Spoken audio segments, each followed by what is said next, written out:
c'est un projet qui a été porté par le conseil d'administration de l'Association des anciens élèves et qui vise en fait à changer d'outil de communication. Nous avions une belle revue qui était très institutionnelle, très portée sur le débat d'idées, qui était tirée à 5000 exemplaires et envoyée à des adhérents.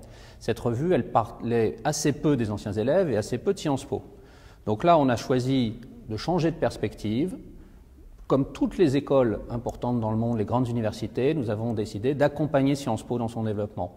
Donc de parler davantage de l'école, de ce qui s'y passe, des enseignants, des initiatives de la direction, des élèves bien entendu, et aussi évidemment beaucoup des parcours des anciens élèves, de ce qu'ils sont devenus, de ce qu'ils font.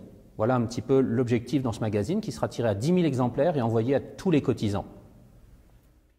Alors la méthode, elle est importante parce que chacun doit bien connaître ses limites. Nous étions pleins de bonne volonté et dans le cadre d'une activité bénévole, tout à fait disposés à imaginer un nouveau concept, à fixer des lignes, une feuille de route.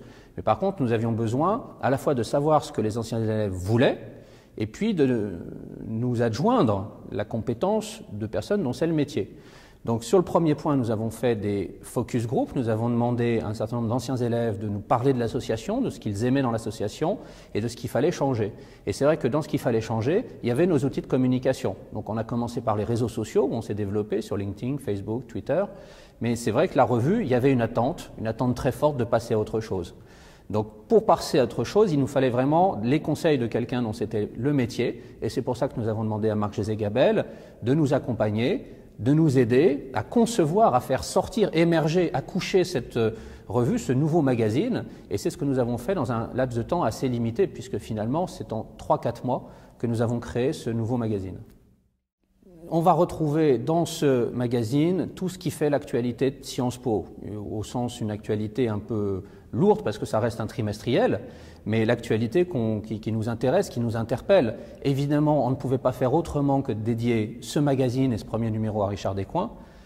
C'est aussi pour lui qu'on a voulu faire ce magazine, donc il a évidemment la couverture, un portrait, et puis évidemment toute notre affection, et c'est un hommage auquel nous sommes très attachés. Derrière ça, c'est vrai qu'on va aussi parler de culture générale, parce que le débat, la polémique qui a eu lieu en décembre, janvier sur la modification des conditions d'entrée à Sciences Po nous a beaucoup interpellés. Beaucoup d'anciens élèves se sont mobilisés parce qu'ils avaient la crainte que la culture générale pourrait être remise en cause. Donc nous avons voulu donner un petit peu du temps au temps, nous intervenons sur ce sujet-là après quelques mois, et puis avec un angle un peu original, en allant voir les grands DRH des grandes entreprises françaises pour leur demander de nous parler de la culture générale. Qu'est-ce que c'est que leurs attentes à eux, et notamment du coup vis-à-vis de la formation Sciences Po. Donc on fait un petit peu le point sur ce dossier, on a donné la parole à David Colomb pour nous dire comment la culture générale était également traitée dans l'école, et puis voilà, on accompagne l'école à nouveau dans son développement et dans l'évolution de ses projets. C'est notre rôle, c'est notre mission.